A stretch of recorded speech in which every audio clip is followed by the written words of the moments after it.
Hello everyone and welcome to our podcast. Today we're super excited to talk about a really cool AI generated music video called Zun da Mon 3 Baka Trio, 3 Fool Cats.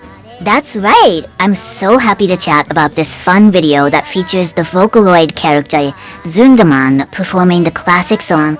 Alright, let's dig into a real rock and roll classic, that fiery anthem. Today we're looking at a submission called The Alchemy of Sun Records, right? This one's a draft script, and the challenge is pretty complex. The writer has to synthesize 3 different audio files into one 10-minute commentary track. And these aren't just any files, it's 2 raw interviews and an editorial critique, and they have to basically create a whole new narrative. Exactly, and not just edit them together, the writer has to perform it, adopt a persona, the young native English female narrator, which is an interesting choice. But the real challenge is they have to describe the birth of rock and roll without any music. Yeah, it's all tell, don't show, which is like the opposite of what we normally advise. It's writing for the mind's ear, and I have to say, after listening to the source files, it is a heavy lift. The source material is messy. Messy is a polite way to put it. The repetition was just brutal. If I heard the story about the Grand Ole Opry banning drums one more time, I was ready to throw my headphones. Right! It's like they're stuck in this loop, and that's really the first big problem a writer has to solve. How do you straighten out those narrative loops? They've definitely tried to consolidate things, but I agree it could go further. It feels like they're a little hesitant to cut those quote-unquote classic stories. Yeah, you see fragments of them still scattered throughout. But do we really need to hear the Opry band 3 times to get that country music didn't like drums? No, and it actually weakens the point. You say it once, it's an act of rebellion. You say it 3 times, it just becomes a tribute act. So the fix isn't just about cutting. No, it's about placement. I'd love to see the writer take those origin stories, Jam's jazz background and Roland's Pentecostal church roots, and just stack them right at the very top, like a musical DNA section. Precisely. Think about the immediate tension that creates, okay? Before a single song is even mentioned, you tell the audience, on the left, we've got a guy who grew up on Gene Krupa and marching bands. On the right, a guy from a church where instruments were basically forbidden, and you just crash those 2 worlds together from the get-go. Yes, it's so much stronger than sprinkling it in later. It sets the whole stage. You immediately understand this isn't just a band. It's kind of an accident waiting to happen. That makes a lot of sense. But I guess my only question is, if you front-load all that history, do you risk boring the listener before you get to the actual music? I don't think so, because that history is the reason for the music. It answers the why before the listener can even ask it, okay? So why was the drumming so weird? Because he was a jazz drummer trapped in a country song. Why was the guitar so percussive? Because the player grew up clapping, not strumming. If you establish that context first, you don't have to keep stopping the story later on. It clears the runway. I like that. So once the DNA is there, the rest of the script can just fly to right. But that brings us to the part where the script actually has to describe the flight, the sound itself. And this is where that narrator persona gets really interesting. It's a great contrast, isn't it? These gritty, old, tobacco-stained stories told this fresh, modern voice. But the draft kinda hits a wall here. The original interviews are full of those little brackets that just say, like, demonstrates beat, or plays riff, yeah, which is useless for a script. And the writer tries to work around it, but sometimes it just says, he played a shuffle. He played a shuffle tells me almost nothing. It's like saying the painting was blue. Okay, what kind of blue? Navy? Sky? Exactly. Without the audio, the words have to do double duty. And I did find a few spots where the writer just nails it, and we need to see that everywhere. Like what? There's that part where they describe the old school country shuffle. Instead of just calling it a 4/4 beat, they compare it to a horse trotting. Chug-a-lug. Chug-a-lug. Yeah, you can picture it.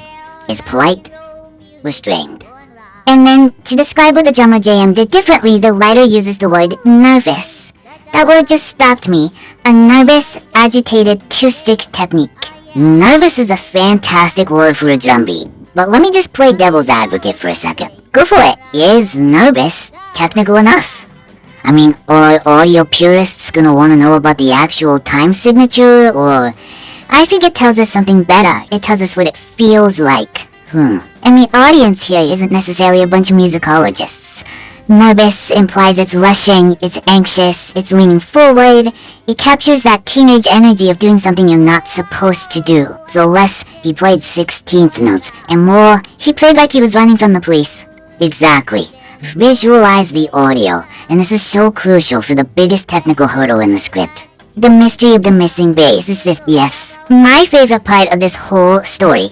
The idea that Great Balls of Fire has no bass guitar, it breaks my brain.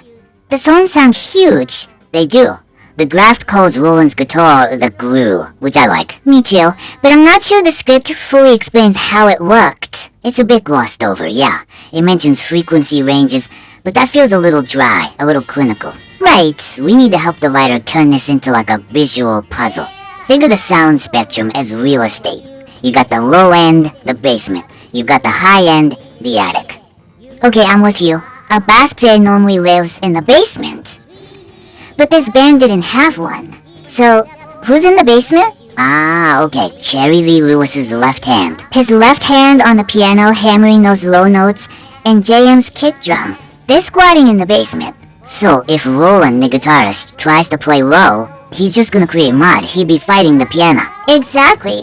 He's forced to move upstairs. He plays on the high strings. That high string rhythm? That's why he calls it the glue.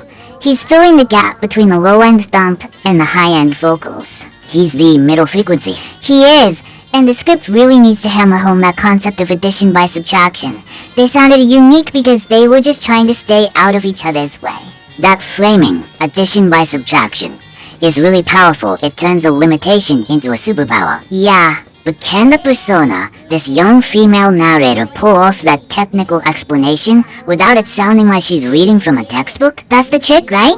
She shouldn't explain it like a textbook. She should explain it like a detective solving a crime. Where's the bass? It's gone. So how did the track survive? Yes, if she frames it as a mystery, the technical stuff just becomes the clues. The kick drum took the floor, the guitar took the ceiling. It keeps the story moving. I like that. It keeps the stakes high.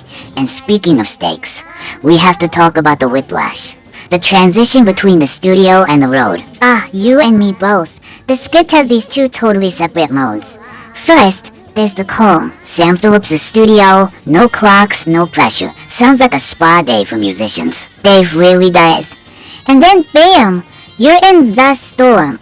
All these stories about riots and lightning storms and people getting beat up. And the jump from Sam didn't believe in clocks to we played on a roof during a tornado is so jarring. It feels like two different scripts. But they're part of the same ecosystem. And I think the writer is just missing that connection. The storm is the reason they needed the calm. Wait, say that again? Why did they need a studio where mistakes were okay and there were no clocks? Because their life outside the studio was life-threatening. That is a fascinating angle. So the studio wasn't just a place to record, it was a bunker. It was a bunker. Look at that concession stand anecdote. The draft mentions it, but it needs to be the star of the show. In Hooterville's? Yes! They're playing on the tar paper roof of a drive-in concession stand while a thunderstorm rolls in. And the wind is blowing the cymbals off the drum kit. They're standing on a wet roof holding electric guitars during a lightning storm. That is a hostile work environment. And then you have the Cleveland riot, where Roland's brand new guitar gets crushed by the crowd. The music caused property damage. That should be the headline. The writer needs to weave that in. Don't just tell it as a funny road story. Use it to justify the sound, because if you're playing for a crowd that's ready to riot, you don't play pretty. You play hard, you play fast, you play nervous. And then when you finally get back to that quiet studio in Memphis, and Sam Phillips says, "Hey, don't worry about perfection, just give me the energy," it must have felt incredible. So the calm of the studio validates the chaos of the road. It's a feedback loop. Yes, that's it. The chaos shaped the playing and the studio captured the chaos. If the writer bridges that gap, the whole structure just locks into place. Okay, that brings us to the people. The ragtag group, the accidental band. I love that concept, the accidental band, but the execution feels a little Insider baseball? Yeah, dropping names like Jack Clement or J.W. Brown, like we're all supposed to know who they are. It's a common trap when you're deep in the research. You forget the audience hasn't been living with this stuff, so we need to contextualize them immediately. And the best way is with visuals. The writer has these amazing details that are just buried right now, like the trio showing up for the first time. Jerry Lee Lewis walks in with a goatee, which for the 50s South is a beatnik look, right? Super weird, a very uncountry. And then look who's with him, his cousin, J.W. Brown, with his arm in a full plaster cast that he's trying to play guitar. A cheap plywood silvertone guitar. The draft mentions it like a funny detail, but wait, connect the dots. Why was there no bass player? Because the bass player was a guy with a broken arm? Exactly.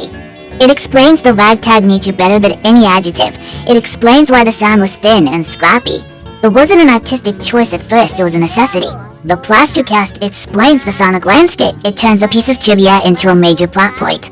We didn't have a bass because we barely had a band. And that leads right into that instant industry idea. Yes, the script touches on how fast things move, but I want the writer to really lean into this.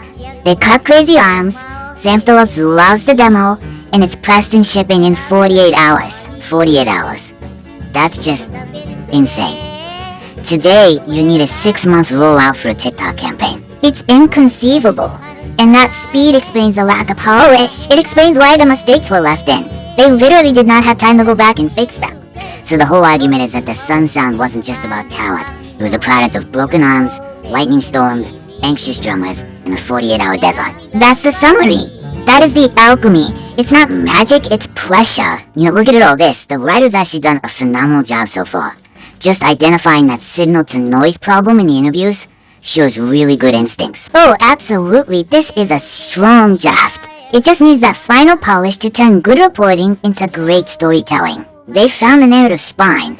Now they just need to trust their voice and trust the persona.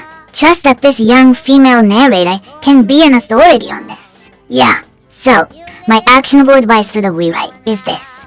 First, be ruthless with those narrative loops.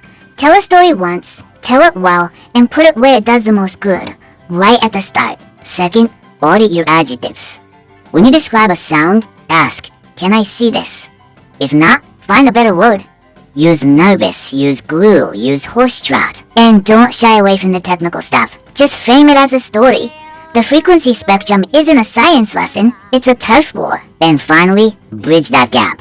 Make the riots explain the silence. If listener can nail those things, this is going to be a killer commentary track. I'm honestly really excited to hear the final version. Hearing that specific voice dropping terms like two-stick technique is going to be pretty cool. It's a great project. To the listener, good luck with the rewrite. You have all the pieces, now just put the puzzle together. Thanks for submitting the Alchemy of Sun records to the critique. Keep writing. So, it really makes you wonder, doesn't it?